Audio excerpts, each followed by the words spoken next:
Radhe Radhe. Hi friends, அனைவருக்கும் வணக்கம். எல்லோரும் எப்படி இருக்கீங்க ஃப்ரெண்ட்ஸ்? நல்லா இருக்கீங்களா? இப்போ ஈவினிங் வந்து 3:30 மணி ஆகுது. வீட்டிலேருந்து வெளியே கிளம்புறோம்.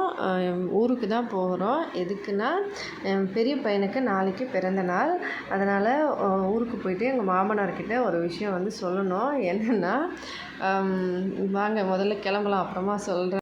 வரத்துக்கு லேட் ஆகிடும் அப்படின்றதுனால பசங்களுக்கு கொஞ்சம் ட்ரெஸ்ஸு வந்து வாங்கிடலாம் அப்படின்னு சொல்லிட்டு வந்தோம். பிறந்த நாளில் எப்போவுமே பெரியவனுக்கு பிறந்த நாள்னால் சின்னவனுக்கும் பெரியவனுக்கும் சேர்த்து தான் வாங்குறது. சின்னவனுக்கு பிறந்த நாள்னால் 2 பேருக்கும் சேர்த்து தான் வாங்குவோம், பெரியவனுக்கும் சின்னவனுக்கும். அதே மாதிரி பழக்கமாகிடுச்சு. காசு வந்து கொஞ்சம் லோ குவாலிட்டியாக இருந்தாலும் சரி 2 பேருக்கும் ஒன்றா வாங்கணும் அப்படின்னு சொல்லி நினைப்போம். ஏன்னா ஒருத்தர் வந்து இன்னொருத்தர் ஏக்கமாக பார்க்கக்கூடாது அப்படின்னு சொல்லி, அதோட கூடவே வந்து காசு இருந்தால் கொஞ்சம் நல்ல குவாலிட்டியை வாங்கிப்போம். காசு கம்மியாக இருக்கும்போது அதுக்கேற்ற மாதிரி வாங்கிப்போம். ஸ்கூல் பேண்ட் வந்து கொஞ்சம் ஒன்று தான் வந்து வாங்கியிருந்தோம் அன்றைக்கி. ஏன்னா இங்கே வந்து இல்லை, ஒன்று தான் இருந்தது, அதனால் ஒன்று வாங்கியிருந்தோம். இப்போ இன்னொன்று வந்து வாங்கினோம், ஃபுல் பேண்ட்டு. பெரியவனுக்கு 2 பேண்ட்டு, சின்னவனுக்கு நிறைய பேண்ட் இருக்குது, ஹாஃப் பேண்ட்டு. பெரியவனுக்கு வந்து 2 பேண்ட் தான் இருந்தது, அதனால் வந்து சரி இன்னொன்று வாங்கியிருந்தோம். ஏன்னா மழைக்காலம் அப்படின்றதுனால துவைச்சி போட்டால் காய மாட்டேங்குது. அதனால் அப்புறம் சாமிக்கு வந்து ஒரு புடவை. சாமிக்கு வந்து எப்போவுமே பூஜை பண்ணுறது ஊரில் வந்து நம்ம பிறந்த நாளில் சாமிக்கிட்ட பூஜை பண்ணுறது. சாமி வந்து ஒடிசாவில் தியோங்கர்தோவா அப்படின்னு சொல்லுவாங்க. அப்படின்னா சாமியை குளிக்க வச்சு பூஜை பண்ணுறதுக்கு எல்லோரும் வந்து அவங்க வீட்டில் பிறந்த நாள் ஒரு சில விஷயங்களில் பண்ணுவாங்க. அந்த மாதிரி வந்து நம்ம சாமி குளிக்க வைக்கணும். அதோட புடவையும் வாங்கி சாமிக்கு வந்து பூஜை பண்ணலாம் அப்படின்னு சொல்லிட்டு புடவை வாங்கிட்டு வந்துட்டோம். வீட்டுக்கு வந்தால் மாமனார் வந்து தூங்கிட்டு இருந்தாங்க. எப்போவுமே மறந்துடுவார், லைட்டு போட்டுட்டு அப்படியே விட்டுருக்காரு. காலையில் நைட்லேருந்து எரிஞ்சிக்கிட்டு இருக்கு போல். இப்போ 4:30 மணி ஆகுது, இன்னும் எரியுது போல். இல்லை எத்தனை மணிக்கு போட்டார்னே தெரியலை. ஞாபகம் அவ்வளோவா இருக்காது மாமியாருக்கும் மாமனாருக்குமே. அப்படியே அப்பா காலில் விழுந்து ஆசீர்வாதம் வாங்கிட்டு நான் அப்பா வந்து பார்த்தவொடனே ஒரே சந்தோஷம். பசங்க எங்கேன்னு கேட்டுட்டு இருந்தார். நான் வந்து பசங்க வரலப்பா அப்படின்னு சொல்லிட்டு வீட்டு பின்னாடி போய் பார்த்தேன். மழையில் எல்லா இடமும் எப்படி இருக்குது பாருங்கள். எல்லாம் இந்த ஓலை வீடெல்லாம் நனைஞ்சு ஃபுல்லாக டேமேஜ் ஆகிருந்தது. அதுக்கப்புறம் பின்னாடி நாங்கள் மோட்ரு கழட்டினாலும் இங்கே தான் வந்து பயிர் வைப்போம்னு சொல்லி மறுபடியும் வச்சுருக்காங்க. அதாவது நம்ம விவசாயம் பண்ணும்போது அந்த ஃபஸ்ட்டு நெல் பயிர் வச்சுட்டு அதுக்கப்புறமா அதை பிடுங்கிட்டு இன்னொரு இடத்துல நிலத்தில் நடுவாங்க இல்லையா, அந்த மாதிரி வந்து செய்கிறதுக்கு இந்த இடத்துல நாங்கள் மோட்ரு வச்சுருக்கும் போது யூஸ் பண்ணிகிட்டு இருந்தாங்க. இப்போ வந்து மீட்ரு போடாத டைமு. இப்போ மீட்ரு போட்டாங்கனால மோட்ரு கழட்டிட்டோம். அப்போ கூட இங்கேயே போட்டிருக்காங்க. எல்லோரும் வந்து நிலத்துலையே வந்து போட்டுட்டு அதை வந்து எடுத்து அது வந்து வைப்பாங்க. எங்கள் வீட்டில் வந்து எங்கள் மூத்தார் வந்து அவங்களுக்கு பிடிச்ச மாதிரி தான் செய்வாங்க. அந்த மாதிரி வந்து செஞ்சுருக்காங்க. அதுக்கப்புறம் பின்னாடி எல்லாமே வந்து எல்லா மழையில் அப்படி இப்படி கீழே விழுந்திருக்கு. எலுமிச்சை பழம்லாம் வந்துருந்துச்சு. நல்லா பச்சை பச்சையாக இருக்குது. காய் இன்னும் பழுக்கலை. வந்த அப்புறமா எல்லாத்தையும் பார்த்துட்டு அதுக்கப்புறம் மாமனார்கிட்ட வந்து இப்போ என்ன சொல்லணும்னா, ஆக்சுவலாக எங்கள் பசங்க பிறந்த நாளுக்கு நான் நிறைய வீடியோஸில் சொல்லியிருப்பேன். இங்கே வந்து எங்கள் வீட்டில், எங்கள் மூத்தார் வீட்டில், பெரிய மூத்தார், அப்புறம் சின்ன உரக்குத்தி எல்லார் வீட்லேயுமே பிறந்த நாளுக்கு சிம்பிளாக வீட்டில் 4 ஃபேமிலியும் சாப்பிட்ற மாதிரி சாப்பாடு செஞ்சு எல்லோரும் வந்து சாப்பிடுவோம்.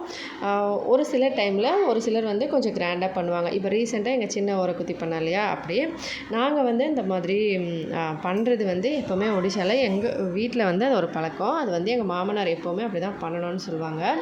அது வந்து இப்போ அதை தான் சொல்லணும்.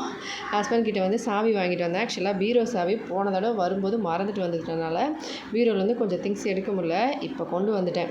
இப்போ எடுத்துடலாம். அதுக்கப்புறம் மாமனார்கிட்ட வந்து சாமி புடவையை கொண்டு வந்து கொடுத்துட்டு புடவை எப்படி இருக்குப்பா அப்படின்னு சொல்லி கேட்டோம். அப்போ வந்து நல்லாயிருக்குன்னு சொன்னாங்க. இது வந்து எத்தனை மீட்டர் அப்படின்னு கேட்டாங்க. நான் 8 மீட்டர் வந்து வேணும் சாமிக்கு. இது வந்து 6 மீட்டர் இருந்தது.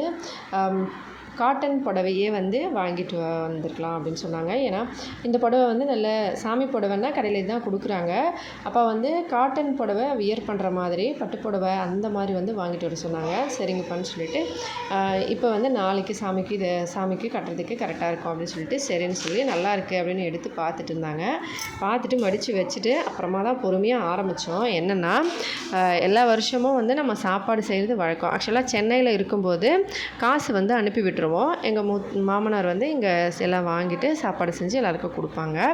அதே மாதிரி வந்து இப்போ நாங்கள் ஊருக்கு வந்த அப்புறமா நான் நிறைய வீடியோஸில் காமிச்சிருப்பேன் பசங்களோட பர்த்டே அன்றைக்கி எப்படி சாப்பாடு செய்கிறோம் அப்படின்னு சொல்லி. அதை வந்து எங்கள் மாமனார்கிட்ட ஒரே வார்த்தை தான் என்ன சொன்னேன்னா, அப்போ இப்போ வந்து நம்ம அங்கே தான் இருக்கோம், கடை வந்து காலையில் டைமில் கடை இருக்குது, வர முடியாதுப்பா, அப்புறமா நம்ம வராமல் அவங்க தனியாக சாப்பாடு எப்படி செய்வாங்க, அதோட வந்து பிறந்தநாள் வந்து நாங்கள் அங்கேயே வந்து சாப்பாடு வந்து செஞ்சு மத்தியானத்தில் சாப்பிட்டுக்கிறோம்ப்பா, நைட்டுக்கு கேக் வெட்டிக்கிறோம் அப்படின்னு சொல்கிறதுக்கு தான் போயிருந்தோம். அதுக்கப்புறமா பேசிவிட்டு அப்பா வந்து எப்போவுமே வந்து நம்ம வீட்டில் ஒரு பசங்களோட பிறந்தநாள் வந்து பெரியவங்க வீட்டிலேருந்து சின்னவங்க வீட்டில் வந்து எல்லாருமே வீட்டில் வந்து சமையல் பண்ணி நம்ம அதிகமாக செலவு பண்ணலன்னா கூட வீட்டில் இருக்கவங்களுக்கு வரைக்குமே கொடுக்கணும். இப்போ வந்து நீங்கள் கொடுக்கலன்னா எப்படி, எல்லாருக்கும் பிறந்த நாளைக்கு கொடுக்குறாங்க இல்லையா, நம்ம பசங்க பிறந்த நாளைக்கு நம்ம கொடுக்கணும்ல அப்படின்னு சொன்னாங்க. அப்புறமா வந்து இல்லைப்பா, கடை புது கடை, லீவ் போட்டுட்டு காலையில் வர முடியாது, அதோட வந்து இப்போ இருக்கட்டும், அப்புறமா வேணால் பார்த்துக்கலாம்ப்பா அப்படின்னு சொன்னால் அப்போ வந்து உடனே டென்ஷன் ஆகிட்டாங்க. அப்படியா, அப்போ சரி அப்போ நானே வந்து பார்த்துக்கிறேன் வெளியே அப்படின்னு சொல்லிட்டு டென்ஷன் ஆகிட்டாங்க. அப்பா வந்து மனசு கஷ்டப்படனோடனே என் வீட்டுக்காருக்கு வந்து மனசு சுத்தமாக சரியாக இருக்காது. ஏன்னா எப்போவுமே வந்து பெற்றவங்கள மனசு கஷ்டப்படக்கூடாது சொல்லிட்டு அவர் யோசிப்பார்.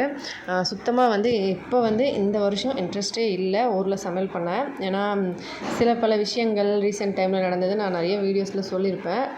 வீட்டில் வந்து ஓரக்குத்தி எப்படி அதெல்லாம் வந்து இப்போ நான் வந்து வரலை அப்படின்னா, நாங்கள் வந்து கடையிலேருந்து வரலை அப்படின்னா அவங்க தான் எல்லா வேலையும் செய்வாங்க. அப்போ வந்து அவங்க டென்ஷன் ஆகி ஏதாவது பேசலாம், எங்கள் மாமியார் நான் சமையல் பண்ணோம் எல்லா வேலையும் செய்யணுமா அப்படி இப்படின்னு சொல்லி ஏதாவது கேட்டுருவாங்க அப்படின்னு சொல்லிட்டு தான் நம்ம வந்து வேண்டாம்ப்பா அப்படின்னு சொன்னோம். அப்புறமா வந்து எங்கள் மாமனார்கிட்ட வந்து இந்த விஷயம் சொல்ல முடியாது, சொன்னால் அவர் வந்து திட்டுவார், அப்புறமா வீட்டில் சண்டை பிரச்சனை தான் வரும். அதனால் என்னை ஃபோன் பண்ணி சொல்ல சொன்னாங்க. நானும் ஃபோன் பண்ணி அக்கா இந்த மாதிரி சாப்பாடு செய்யணும், என்னால் வர முடியாது, அப்பா வந்து செய்யணும்னு சொல்கிறாங்க அப்படின்னோடனே அவங்க வந்து அப்படியா, எனக்கு எவ்வளோ வேலை அப்படி இப்படின்னு சொல்லிட்டு சொன்னாங்க. சரி என்ன பண்ணுறது, சரி சீக்கிரமாக வந்துருங்க அப்படின்னு சொன்னாங்க. சொல்லிவிட்டு எங்கள் மாமனார்கிட்ட வந்து அவங்க சொன்னதை நிறைய விஷயம் சொன்னாங்க. 1 ஹவராக ஃபோனில் பேசினாங்க, அதெல்லாம் சொல்ல முடியாது, சொன்னால் அப்பா மனசு கஷ்டப்படுவாங்க, அதனால் வந்து சொல்லலை. வந்து செய்கிறேன்னு சொன்னாங்கப்பா அப்படின்னு சொல்லிவிட்டு நான் வந்து மனசுக்கு அப்படியே சொல்லிவிட்டு மட்டும் வந்துட்டு வேறு எதுவும் சொல்லலை. அதுக்கப்புறம் வரும்போது மாமனார் வந்து கொஞ்சம் பேசிகிட்டு இருந்தாங்க, பார்த்து பத்திரமா வாங்க, எந்த பக்கம் வரீங்க, ரோடு வந்து நிறைய வழி இருக்குது, அதனால் எந்த வழியில் வந்தால் சீக்கிரமாக வர முடியுமோ அதில் வந்துடுங்க, ரொம்ப அவசரப்பட்டு வர வேணாம், கரெக்டாக பார்த்து பொறுமையாக வாங்க அப்படின்னு சொல்லிட்டு இருந்தாங்க. கண்டிப்பாக வரணும்னு ஃபஸ்ட்டு வேணான்னு சொன்னவொடனே சரியான டென்ஷன் ஆகிட்டாங்க. அதுக்கப்புறம் கிளம்பும்போது அப்படியே வந்து பேசிகிட்டே இருந்தாங்க.